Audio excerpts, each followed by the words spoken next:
Near disaster for the bricks and mortar stores and that part of the retail sector. And when you add to the closures due to the pandemic, you get what amounts to an existential threat to Canada's shopping malls. Scott has some new data there. And the fact that with May the 1st approaching, Scott, again, large number of mall tenants cannot pay the rent. No, it's an increasing number. It's a shocking number. And all you have to do is look around. You see those padlocks. No one going into shopping. No one's allowed to go in shopping. And we're talking about the big regional malls, whether it's the Eaton Centre in Toronto, or the Pacific Mall in Vancouver, or the West Edmonton Mall.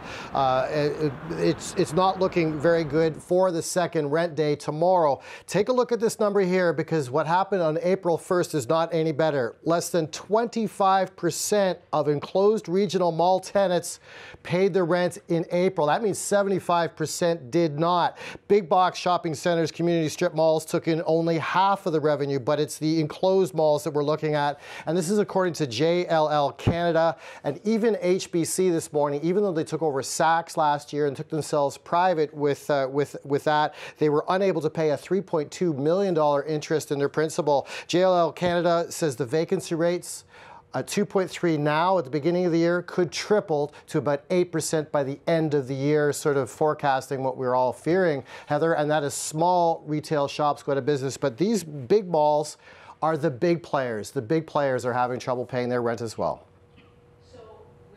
With all of the government assistance, Scott, going out, various programs being announced, is there something specifically that can alleviate some of these concerns?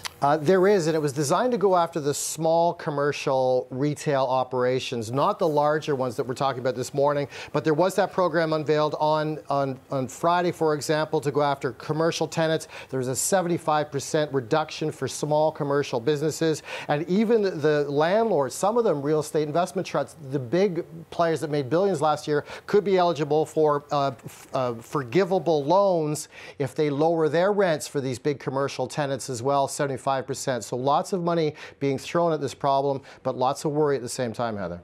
Scott, thank you very much.